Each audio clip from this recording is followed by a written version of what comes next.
नमस्कार, मैं हूं सुशील बहुगुणा। सबसे पहले खबर उत्तराखंड की। यहां जोशीमठ में 600 से ज्यादा मकान जो हैं वो अब दरारों की वजह से गिर सकते हैं कभी भी। ऐसे में इन खतरनाक भवनों को एक एक कर गिराने की शुरुआत आज से हो गई।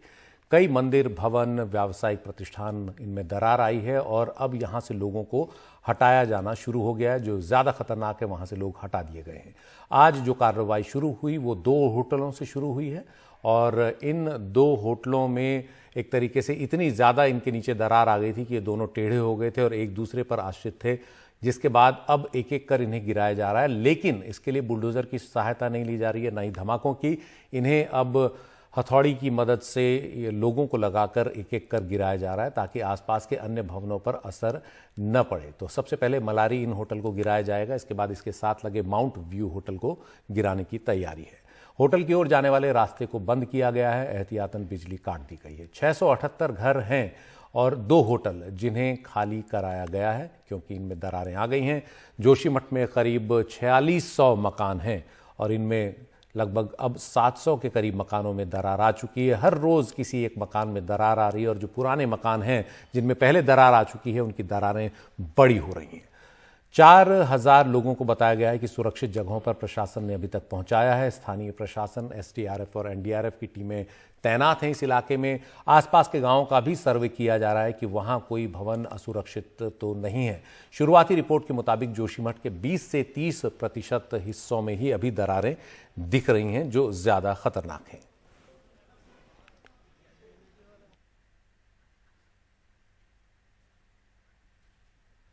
तो एक बार फिर जान लेते हैं, कई घरों में दरारों से दहशत है। जोशीमठ में 678 घरों और 2 होटलों को खाली कराया गया है। क्षतिग्रस्त इमारतों को गिराने का काम जारी है। सबसे पहले मलारी इन होटल को गिराया जा रहा है और इसके बाद फिर माउंट व्यू होटल गिराया जाएगा। 4000 लोग सुरक्षित जगहों पर भेज दिए गए।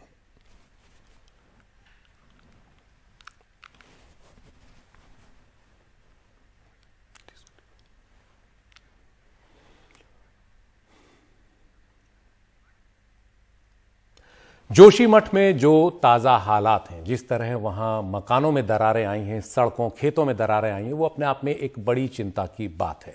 और यही नहीं, अब कर्णप्रयाग से भी जानकारी आ रही कि वहाँ भी कुछ भवनों में दरारें आई हैं। इसके अलावा और भी कई इलाके हैं पहाड़ के जहाँ इस तरह की स्थितियाँ पहले से सामने आती रही हैं और वैज्ञानिक पहले से ही चेतावनी देते रहे कि यहाँ पर बोझ बहुत ज़्यादा हो गया है निर्माण का। इन सभी इलाकों में भूकंप के लिहाज से संवेदनशील इलाके हैं सभी, इसलिए इन इलाकों में जो है सावधानी के साथ निर्माण होना चाहिए और ज़्यादा कटाव यहाँ नहीं होना चाहिए।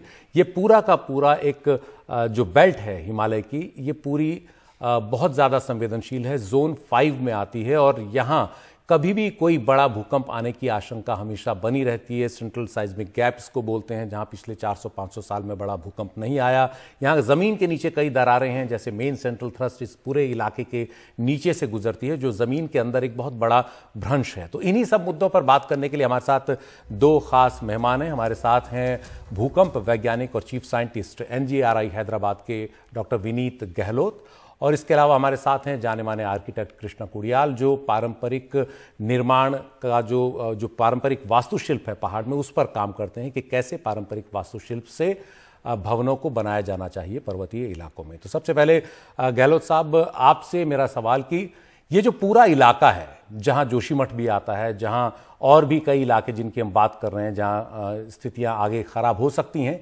ये इसे लेकर इतनी चिंता क्यों है? यहां जमीन के अंदर आखिर ऐसी क्या गतिविधि हो रही है कि हमें सचेत रहना चाहिए? देखिए, जो जमीन का खिसकना, उसके दो तरीके होते हैं। एक तो ये है कि जो हम, जैसे आपने बताया कि अर्थक्वेक आते हैं, ये भूकंप आते हैं, तो वो प्रक्रिया है जिसको हम प्लेट टेक्टोनिक्स कहते हैं, जिसके तहत जमीन खिसकती है।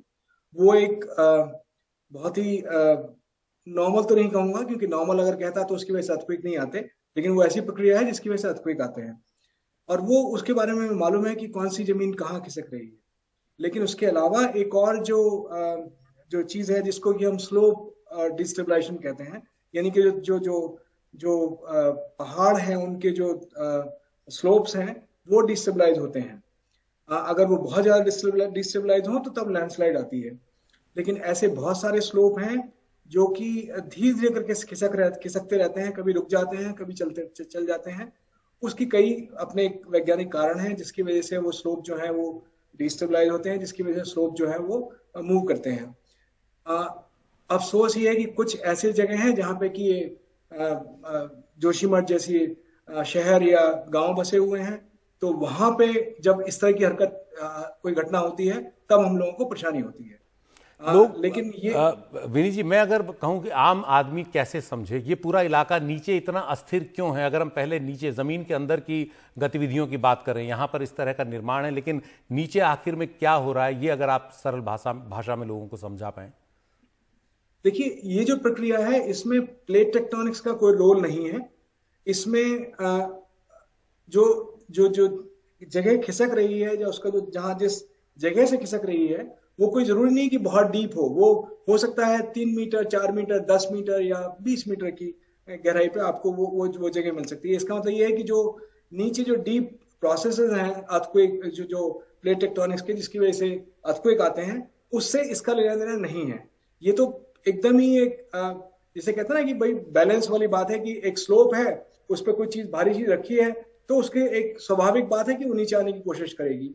अब उस पर डिपेंड करेगा कि वो रॉक जो है वो कितनी स्ट्रांग है, वो कितना उसको होल्ड कर सकती हैं। क्या ऐसी जगह है, दरारें हैं जहां के थ्रू पानी घुस जाता है?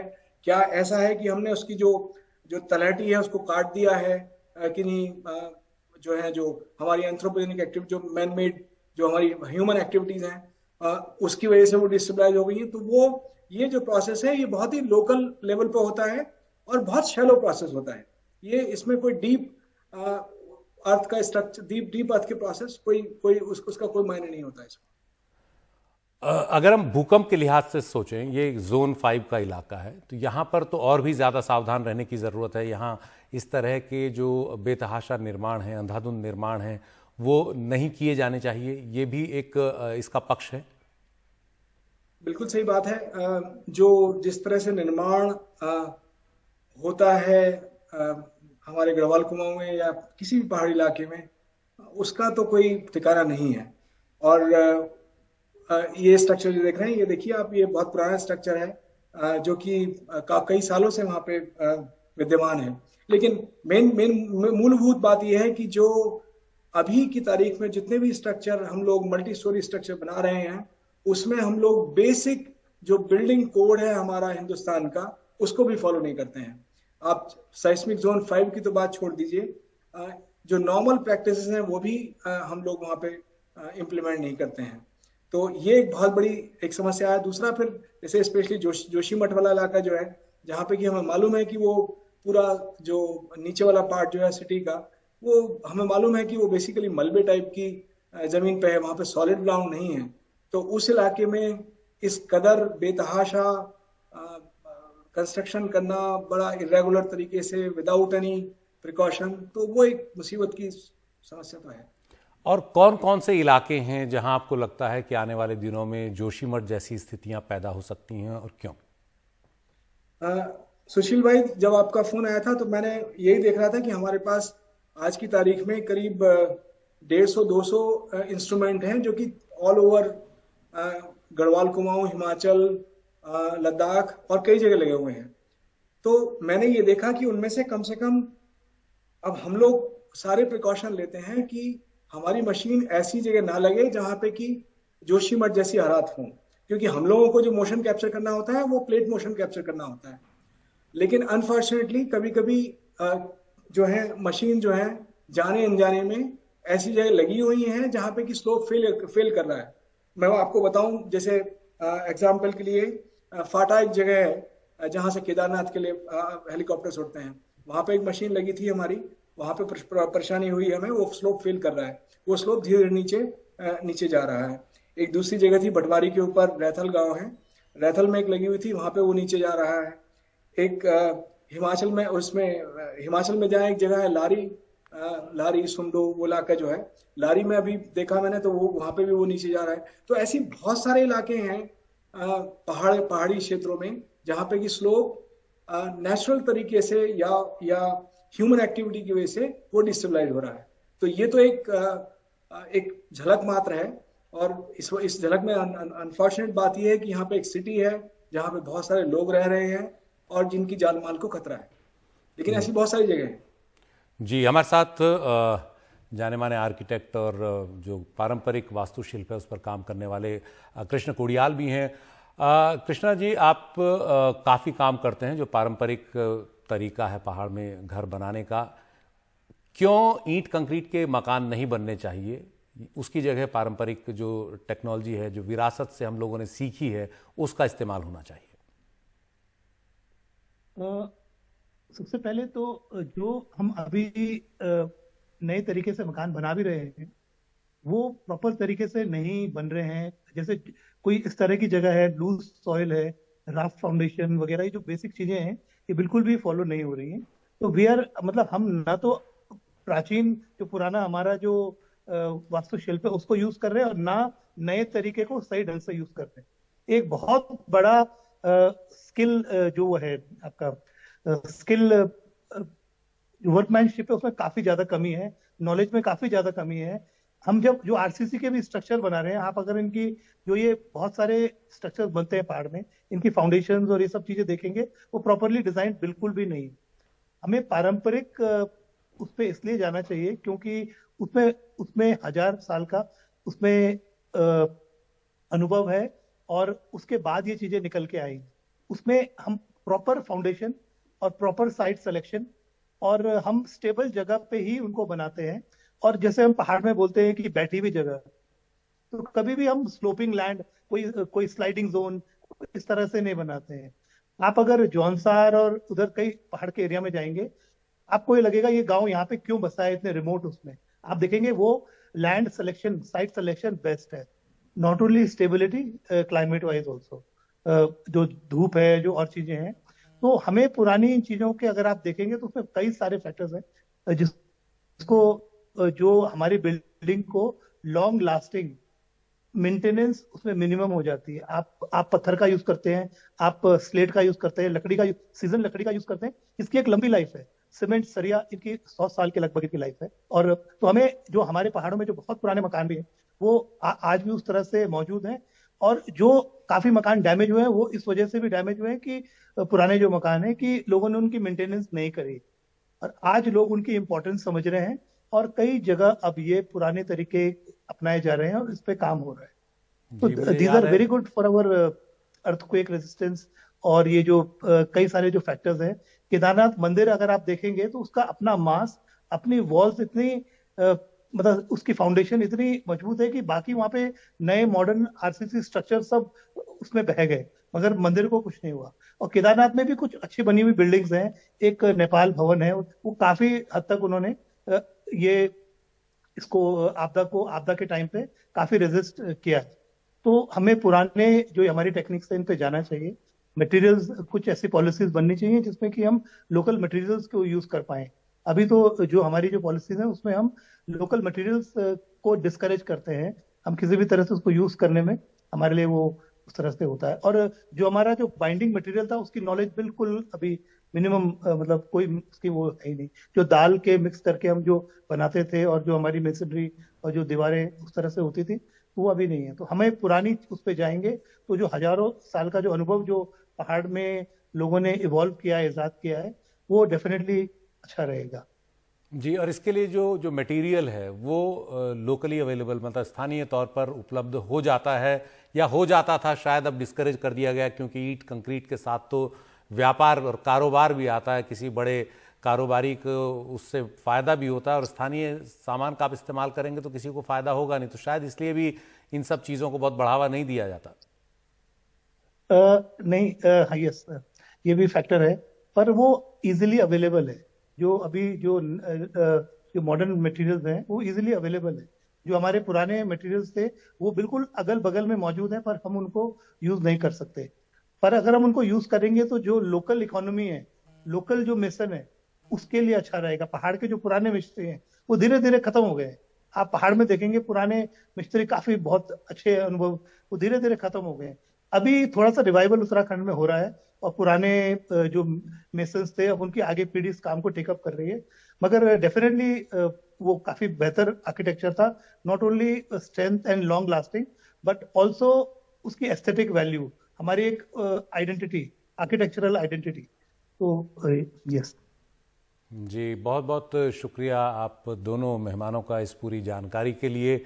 और ये बहुत ज़रूरी है ध्यान रखना कि पर्वतीय इलाकों में जो विकास है वो मैदानों की तरह नहीं होना चाहिए। वहाँ की विशेष परिस्थितियाँ हैं, उस हिसाब से वहाँ पर भवन निर्माण हो, उस हिसाब से वहाँ पर सड़क निर्माण हो, और वहाँ की जो पारिस्थितिकी है उसके साथ छेड़छाड़ ना हो, क्योंकि वहाँ होने वाली ज़रा सी छेड़छाड़ पहाड़ ही नहीं बाद में मैदानों को भी नुकसान पहुँचाती है। वहाँ अगर पानी के स्रोतों को आप छेड़ेंगे तो अंत में मैदान में भी लोगों को प्यासा रहना पड़ जाएगा। तो ये सब चीज़ें आपस में जुड़ी हैं, पहाड़ अलग नहीं है, अकेला नहीं है, पूरी तरह से वो मैदान से जुड़ा हुआ है। मैदान के अनाज उत्पादन से लेकर के मैदान में लोगों को पानी की उपलब्धता तक, और मौसम की भी जो एक तरीके से साम्य जो है दोनों के बीच में है। वहाँ का मौसम जो है वो मैदान के मौसम को भी तय करता है। तो सब कुछ आपस में जुड़ा है, इसलिए ज़रूरी है कि जैसी जगह है वैसी परिस्थितियों के हिसाब से काम किया जाना चाहिए। 2023 में कई राज्यों में चुनाव है और 2024 में आम चुनाव है। इसे लेकर तमाम पार्टियां अब अपनी तैयारियां तेज कर रही हैं। बीजेपी ने भी इस सिलसिले में अपनी तैयारी काफी पहले से तेज की हुई है। आज बीजेपी के महासचिवों की दिल्ली में बैठक हुई। बीजेपी अध्यक्ष जेपी नड्डा ने इस बैठक की अध्यक्षता की। इस बैठक में क्या खास हुआ ये बताने के लिए मेरे साथ है मेरे सहयोगी संकेत उपाध्याय। संकेत, बीजेपी बिल्कुल अब पूरे जोश में है। अब चुनाव आ ही रहे हैं, अगले 2 महीने से चुनाव आने शुरू हो जाएंगे और फिर अगले साल आम चुनाव भी हैं। तो आज की बैठक में क्या खास हुआ तैयारियों के लिहाज से? जी बिल्कुल बहुगुणा जी, देखिए ये जो नेशनल एग्जीक्यूटिव मीटिंग होने वाली है 16 और 17 जनवरी को दिल्ली में, वो एक बहुत महत्वपूर्ण बैठक इसलिए होगी क्योंकि हम जानते हैं चुनाव के दृष्टिकोण से 9 जरूरी राज्य के चुनाव होने वाले हैं 2023 में, जो कि एक तरीके से आप समझिए सेमीफाइनल होंगे 2024 के मुकाबले के लिए, जो कि बहुत ज्यादा दूर वो भी नहीं है, 15 ही महीने दूर 2024 के भी चुनाव हैं। उसकी तैयारी भारतीय जनता पार्टी ने पहले भी शुरू कर दी थी और अब ऐसा माना जा रहा है कि उसको लेकर के रेजोल्यूशंस पास करना, टीमें तैयार करना, संगठन को और मजबूत करना और इसके चलते दिशा निर्देश देना, ये सारी प्रक्रिया जो है वो 16 और 17 तारीख को होगी। अब क्योंकि ये एक इतना बड़ा एक आप ये समझिए भारतीय जनता पार्टी के लिए एक राजनीतिक जलसा जैसा होगा, इसमें प्रधानमंत्री क्या कहेंगे वो बात तो तभी पता चलेगी, लेकिन उसकी तैयारी में जो पार्टी है, संगठन है, देखिए एक होती है सरकारों की तैयारी और एक होता है पार्टी की अपनी अंदरूनी तैयारी, जैसे कि काडर को तैयार करना, उसको चुस्त दुरुस्त रखना और इस कार्यक्रम को उसका एजेंडा क्या हो, उसको आगे कैसे बढ़ाया जाए, उसके बारे में चर्चा करना। उसके तहत आज भारतीय जनता पार्टी के जो संगठन के अलग अलग राज्यों के जितने भी जनरल सेक्रेटरीज हैं वो सब जेपी नड्डा से मिले। मैं आपको बहुगुणा जी ये भी बता दूं कि जेपी नड्डा खुद इस मीटिंग के बाद ही ये पता चलेगा कि उनको एक टर्म एक्सटेंशन मिलेगा या नहीं। 20 जनवरी को उनका भी टर्म खत्म हो रहा है, उनका कार्यकाल खत्म हो रहा है। ऐसा माना जा रहा है कि क्योंकि अभी अंदरूनी चुनाव नहीं हुए हैं, ऐसे चलते जिस तरीके से अमित शाह को एक एक्सटेंशन मिला था वैसे ही हो सकता है जेपी नड्डा को भी मिल जाए और उन्हीं की अगुवाई में ये जो कुछ चुनाव हैं ये लड़े जाएं। तो इन सब तमाम चीजों को लेकर के और उन पर चर्चा करने के लिए ये सब बहुत ही अहम बैठक हो जाती है।